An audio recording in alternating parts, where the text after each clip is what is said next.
Hey, it's TC, everybody, and I am one of the team from Oointah, who is the developer of Death by Game Show, and this is a special Steam launch edition Let's Play of Death by Game Show. This is level 9-6, so we're about, I'd say about 15 levels into the game here. I want to kind of give you an example of, you can check it out and see what the gameplay is like. And I'm going to tell you some of the features of the game. One of the things that we wanted to do when we made this game is we wanted to kind of have it that old school arcade principle, meaning difficulty, there's patterns. You know, like you're playing Pac-Man, there's patterns and stuff, or Space Invaders, or some old school arcade games. We kind of wanted to take that element and mash it up with kind of a Futurama look, very much inspired by The Simpsons. But then we wanted to take that kind of that Futurama look that you see here, and we wanted to spin it on its head and say, it may look a little friendly, but this thing is going to come and bite you in the tuchus like you have never seen in your life, you know?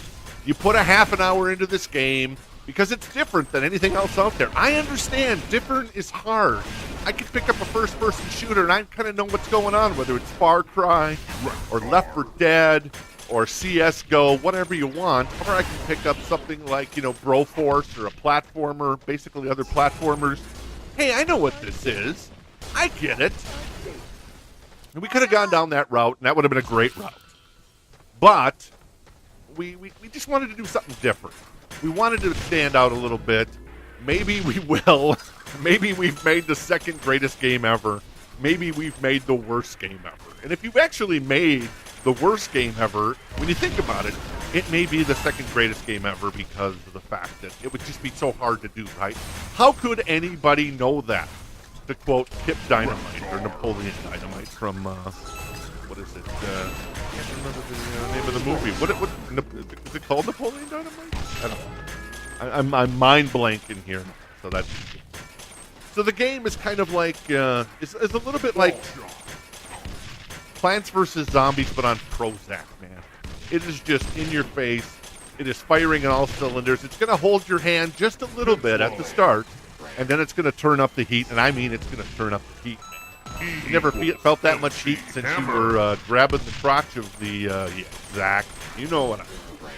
So, we're not a story-driven adventure by any means. We're not Undertale or anything like that. We're about having some fun and having a laugh. Now, I realize that people have a cynical view.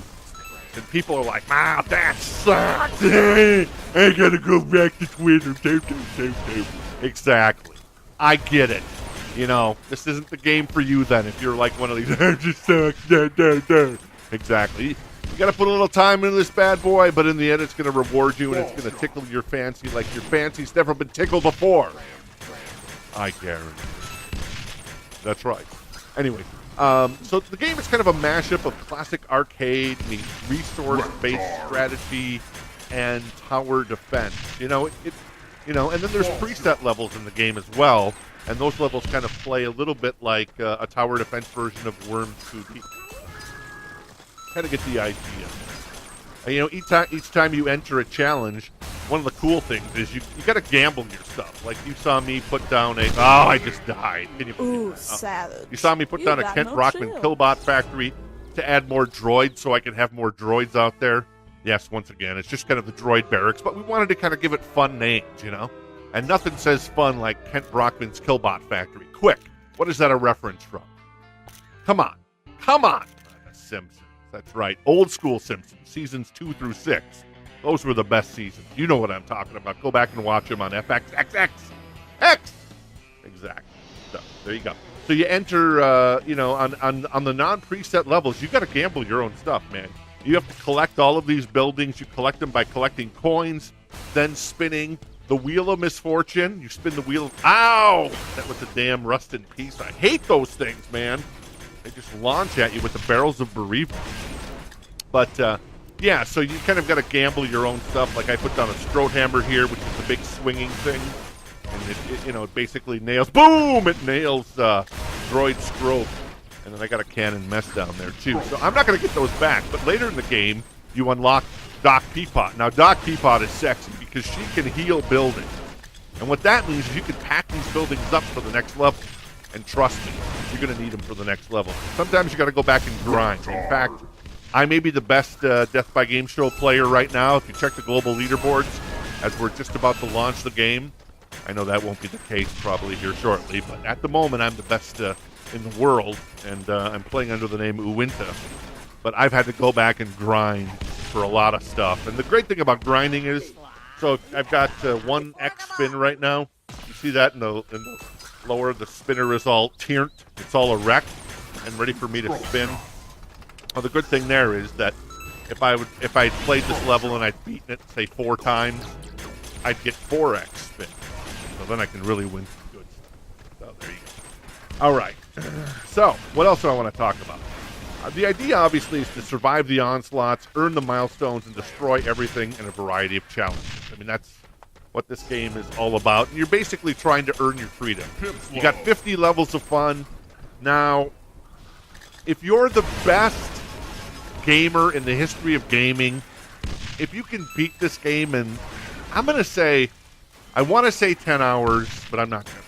I'm going to say if you can beat this game in 8 hours without trying to do any cheating or anything like that, playing legit, just going on a live stream on Twitch and doing your thing, 8 hours later, if you're like the greatest player, you've done it. In fact, I would challenge any Twitch streamer right now to do a marathon session. If you can do that marathon session, I'll do something special for you. I'll take you to the airport, I'll help you move, or I'll get you something you can give away to your fans. Stuff. It'll be nice. Something nice. I'll get you an Xbox One or a new Alienware PC. Something like that. But if anybody wants to take the Pepsi Challenge with me, TC, and Oointah, we'll do it. I mean, we got somebody, I understand if you have like 6 people who follow you on Twitch. I get it.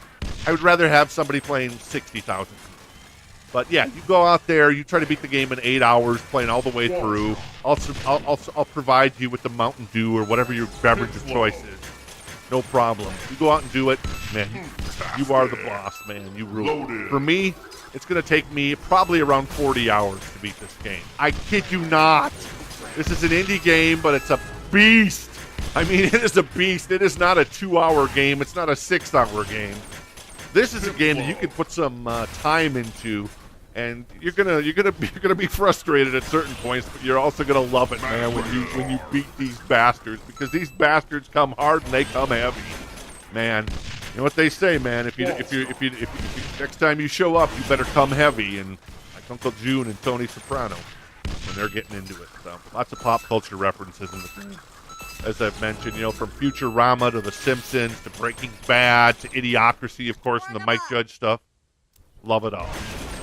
All right, another thing I want to talk about. You can make your own challenges in the game. Make your own levels.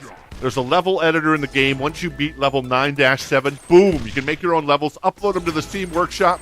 You tweet me, hey TC, or you tweet Oointah, at Oointah, and you say, hey, I got a new level. You guys should check it out. Boom, we'll check it out. And if we like it, we're gonna give you some love. And then also you can edit the sprites and the text in the game, which means you can, like, let's say you wanted to make an all Breaking Bad version, a Breaking Bad inspired version in French. You can do that. You can edit all the buildings, you can edit all the droids, you can edit the main star of the game, which is What. You can edit the GIMP, and then you can edit the rocket pad and some of the other stuff. In sprites, you can upload those sprites, bada bing, bada boom, bada bam. Same with the text. You can edit all the text in the game. So you can change it to all kinds of I am the one who knocks. When you ask me if I was the danger, no, if I'm in danger, no, I am the danger. Or Better Call Saul or whatever you want. And then you can share them on Steam.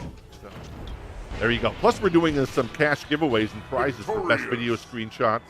All kinds of other stuff. But yeah, so that's kind of the game. There's 50 challenges in the game. You can make your own challenges. It's a lot of fun. We had a lot of fun making it. It's a different game. Give it a try. Check me out on the leaderboard. I'm Oointah. I think it's Oointah. That's my name on the leaderboard. And we got more features coming, including a practice mode coming in February, which I'm really digging on. I've been testing it now, and it's great. Also, maybe a co-op mode. Hopefully, maybe a co-op mode, and then further stuff down the line. So there you go. Not too shabby. We done? Yeah, we done. I'll see you in the emergency.